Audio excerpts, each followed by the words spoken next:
ओम सूर्य देवाय नमः। आप सभी का हमारे YouTube चैनल कहानी टॉकीज में हार्दिक स्वागत है। रथ सप्तमी माघ माह के शुक्ल पक्ष की सप्तमी तिथि को मनाते हैं। पौराणिक कथाओं के अनुसार रथ सप्तमी को भगवान सूर्य का जन्म हुआ था।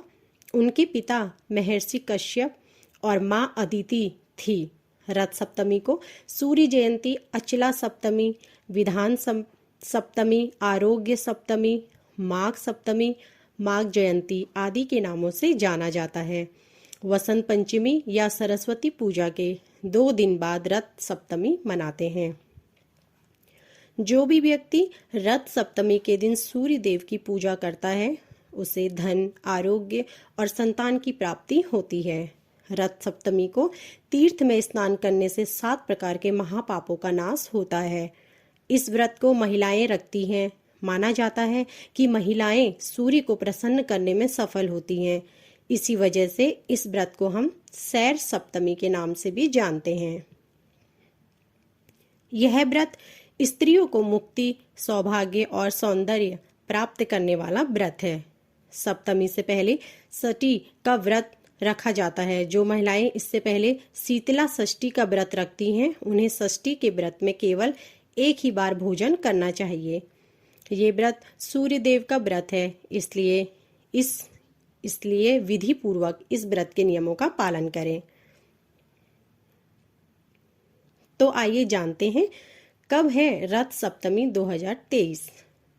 श्री कल्लाजी वैदिक विश्वविद्यालय के ज्योतिष विभागाध्यक्ष डॉक्टर मृत्युंजय तिवारी के अनुसार इस साल रथ सप्तमी 28 जनवरी दिन शनिवार को है। माघ माह की शुक्ल पक्ष की सप्तमी तिथि 27 जनवरी को सुबह 9:20 से शुरू हो रही है और 28 जनवरी को सुबह 8:43 पर इस तिथि का समापन हो रहा है। उदया तिथि के आधार पर 28 जनवरी को रथ सप्तमी होगी। रथ सप्तमी 2023 स्नान मुहूर्त इस प्रकार है। 28 जनवरी को रथ सप्तमी के स्नान और पूजा का शुभ मुहूर्त सुबह 5:25 से लेकर सुबह 7:12 तक है। इस दिन सूर्योदय सुबह 7:12 पर होगा। 28 जनवरी को प्रातः स्नान ध्यान से निवृत्त होकर व्रत और सूर्य पूजा का संकल्प करें। उसके बाद और विधि पूर्वक सूर्य पूजा करें, अधर्य का दान करें, सूर्य चालीसा का पाठ करें और आरती भी करें। उस दिन स्नान से पहले तेल से भरे दीपक में आक और बेर के 7 पत्तों को रखते हैं और अपने सिर के ऊपर से घुमाते हैं। फिर उसे नदी में प्रवाहित कर दें। प्रवाहित करने से पूर्व नमस्ते रुद्र रूपाय रसानाः पते नमः वरुणाय नमस्तुते मंत्र का जाप करना चाहिए। इस दिन बिना नमक का भोजन 1 प्रहर ही करें और व्रत कथा सुने। तो आइए रसपान करें रथ सप्तमी व्रत कथा का। एक बार की बात है, कंबोज साम्राज्य पर राजा यशोवर्मा नामक महान राजा राज्य किया करते थे। उनके उत्तराधिकारी के रूप में उनकी कोई संतान नहीं हुई। राजा ने अनगिनत देवी देवताओं के मंदिरों में जाकर मन्नतें मुरादें मांगी ताकि उन्हें अपने राज्य के लिए कोई वारिस मिल जाए।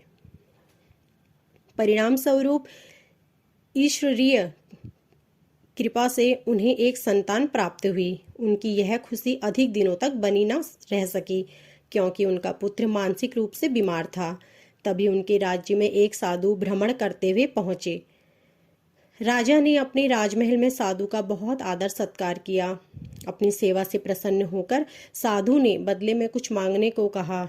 इस प्रकार राजा ने अपने पुत्र की मानसिक बीमारी की व्यथा उन्हें सुनाई। साधु ने कहा कि यह सब तुम्हारे पूर्व जन्म के कर्मों का फल है, जिस कारण से तुम्हारे पुत्र की यह हालत है। इस सब से उबरने के लिए साधु ने राजा को सूर्य रथ सप्तमी का व्रत पूरी सच्ची श्रद्धा और निष्ठा के साथ रखने को कहा। राजा ने भी रथ सप्तमी पूजा पूरी विधि विधान से की।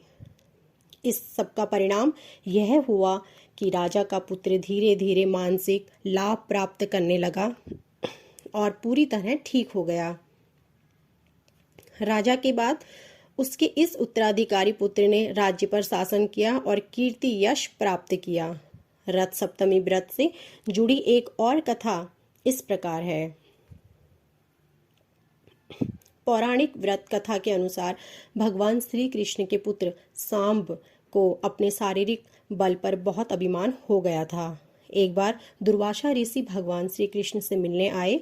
वे बहुत अधिक दिनों तक तप करके आए थे और इस कारण उनका शरीर बहुत दुर्बल हो गया था।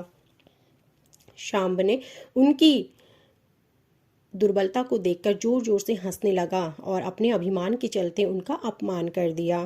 तब दुर्वासा ऋषि अत्यंत क्रोधित हो गए और सांब की धृष्टता को देखकर उन्हें कुष्ठ होने का श्राप दे दिया।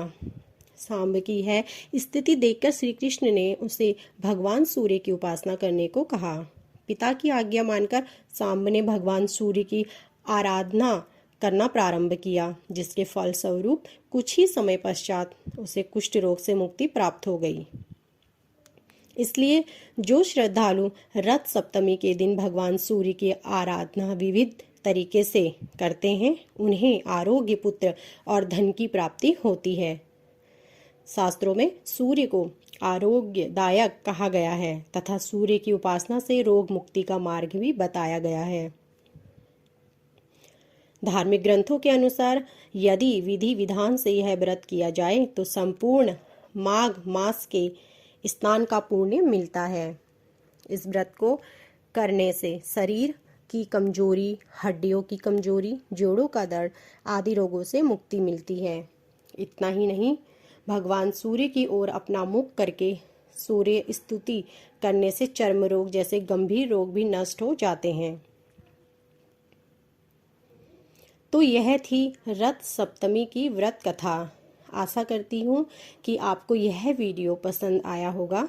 ऐसी ही धार्मिक व्रत कथाओं और पूजन विधि के बारे में जानकारी प्राप्त करने के लिए हमारे चैनल को आज ही सब्सक्राइब करें और बेल आइकन दबाएं, जिससे कि हमारी वीडियो प्रसारित होते ही आपको जानकारी मिल सके। आप सभी का धन्यवाद।